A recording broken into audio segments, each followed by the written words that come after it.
Hello and welcome to my review of Krysten Ritter's debut novel Bonfire, by public demand, sort of. Though with hindsight, I probably should have tried to get this video out for November the 5th, though hindsight is 2020 and this is 2021. I never said that I worked fast, or even that I worked. Ritter, though, does work and is apparently better known for acting in some shows the back cover tells me are called Jessica Jones and Breaking Bad.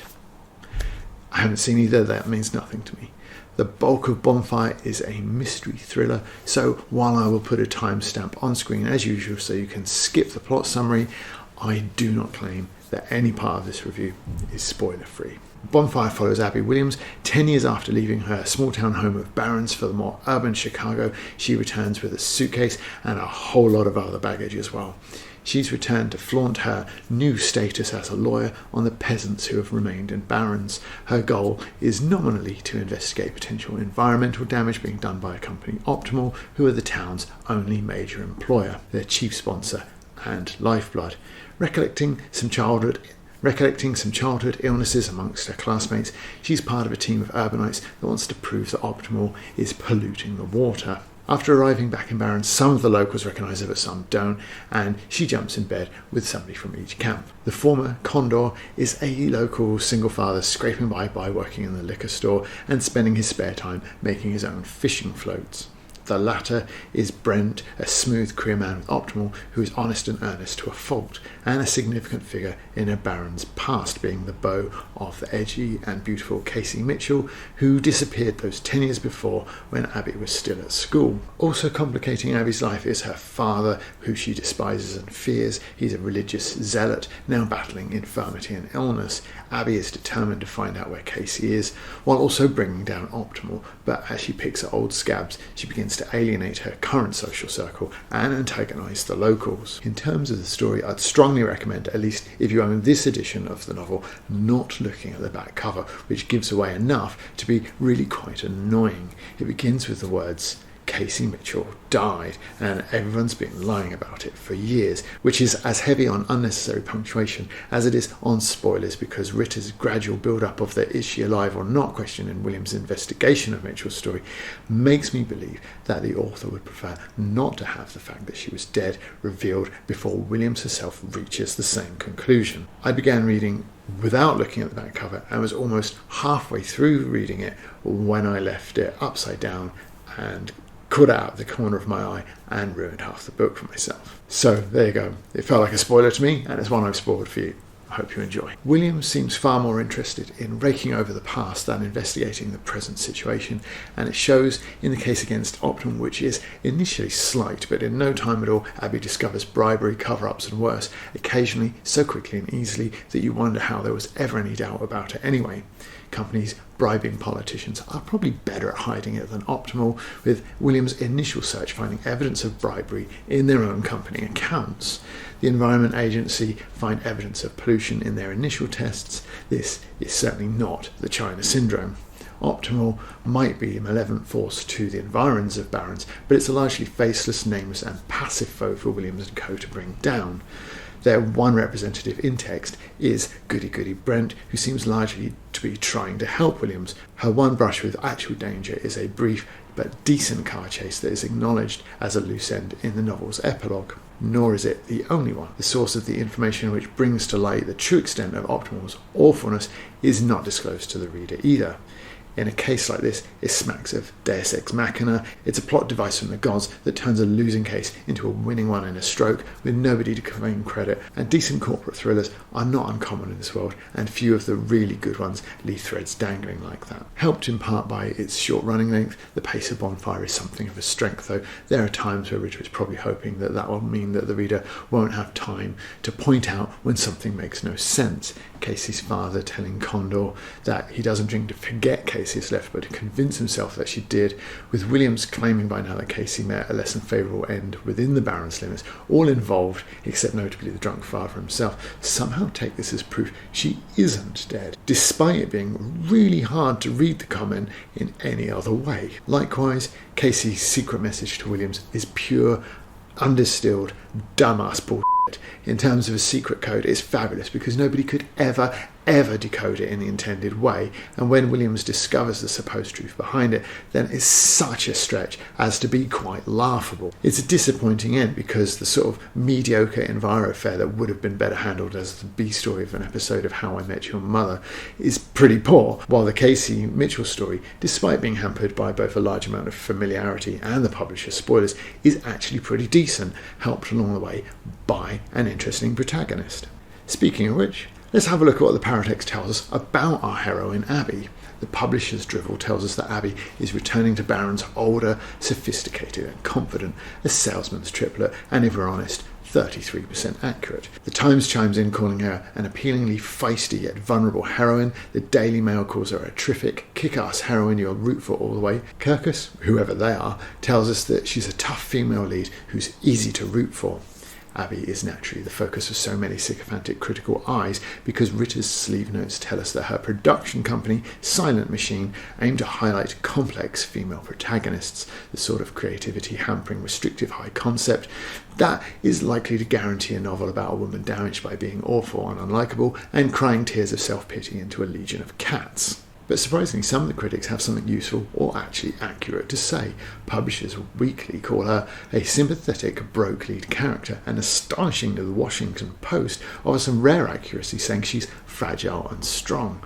Abby is actually quite unlikable, but let's be clear that that doesn't translate as unconvincing. Initially, still in the throes of introducing herself and with the extent of her backstory not quite revealed, she tells us how much better life is in Chicago than Barrens and how much better adjusted she is socially. She has boyfriends, if you can call them that, as many as I want, nameless and indistinguishable, rotating in and out of my bed and life and on my terms. Abby may believe that, but you hope that Ritter doesn't, though you never can be too sure with Hollywood types, and this novel has a fair amount of cheesy woke, not limited to her embarrassing sitcom job as an enviro lawyer, or a gay best friend who just happens to be black, with his loud t-shirts and his Indian lover, none of which affects the plot in any way, of course. But in truth, the extent of Abby's emotional and psychological baggage that is later revealed makes more sense of her flitting between her two love interests in Barrens. This is a woman with zero self-respect, bullied and abused through her schooling. Her drinking is rampantly out of control. There are lapses into other types of substance abuse.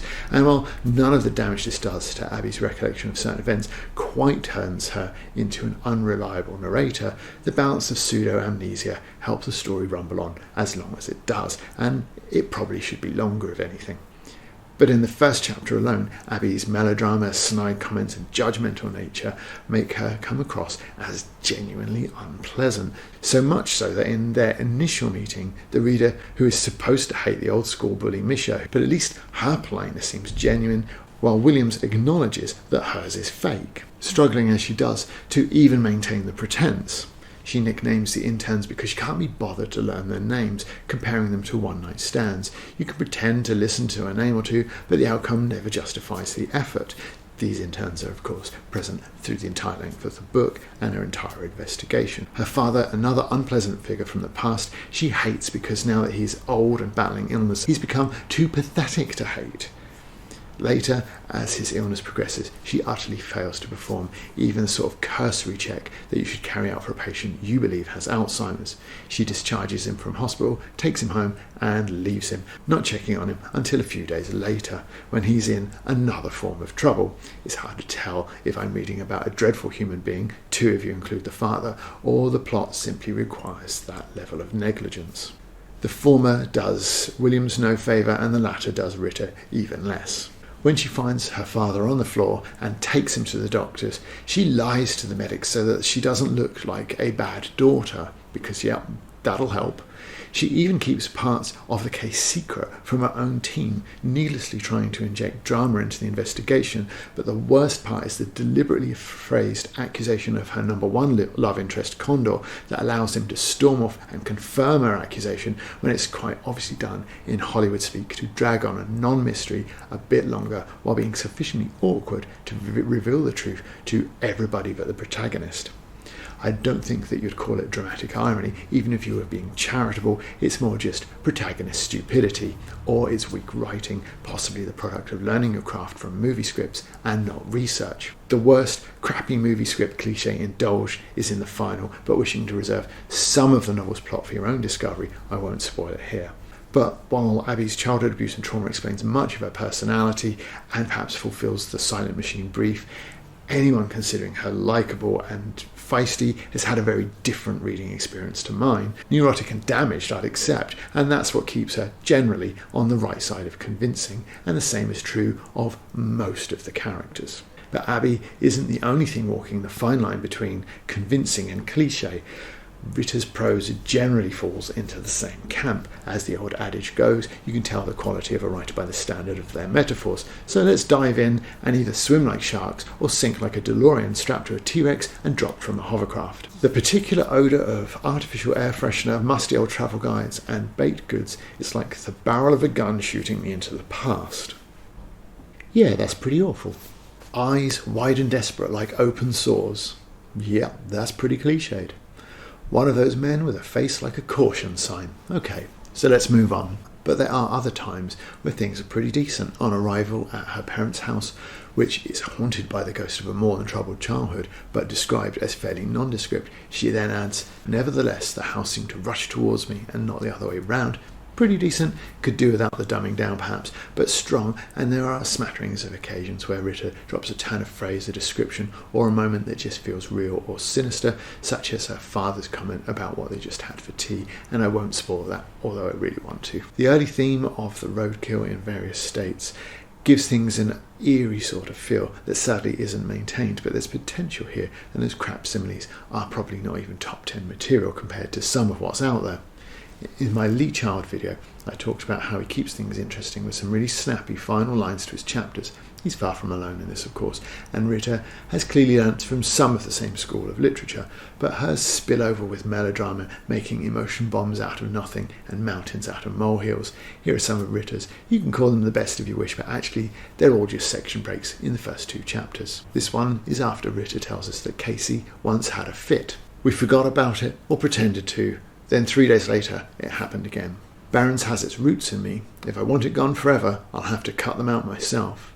Terrible girls, demonic, and yet I'd envied them. She's gone, leaving only a veil of exhaust that hangs in the thick summer air, distorting everything before it too vanishes. All that searching over the years, and it never turned anything up, until 6 months ago, it did. For a decade, the same questions have been knocking around over and over in my head. Only the truth can shut them up. As cheesy as they are, they're nowhere near the worst, just the first, and this one is actually closer to the worst. Only after I'm standing on the porch, gulping air, do I realise I was holding my breath, as if the house were a graveyard, as if I were afraid to raise the dead. In conclusion, if you were to draw a line from the worst of this genre to the best, then Bonfire would be close to equidistant from either end.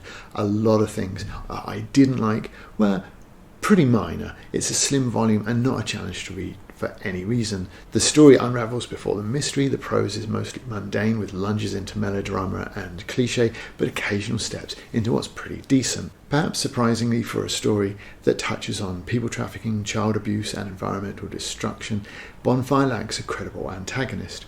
Optimal is a damp squib, and the sudden switch to sinister villainy in the finale, along with a misguided attempt to tie up most, but not all of those loose ends in the plot, is bordering on calamitous. Too many cliches are borrowed from too many movies, but while nothing truly convincing, as the veneer of verisimilitude generally holds, and some of the emotion breakers for me, such as the depiction of her infirm father, might ring truer for others depending on your experience of such things. Abby as a protagonist is hard to like, but not completely unconvincing. But if the best thing about your novel is the mostly convincing portrayal of an unlikable lead, it certainly makes it hard to recommend, and I don't. Not trashy enough to be fun, not convincing enough to be good. In a genre and market as bloated as this, you're never going to be short of better options. Thank you for watching. If you like this video, don't forget to like and subscribe. Coming up, I have a review of books by Tom Holt, Michael Moorcock, Frank Herbert, I wonder what that could be, and Jeffrey Deaver. Why would you want to miss out on that? I'll see you in the next one. Bye.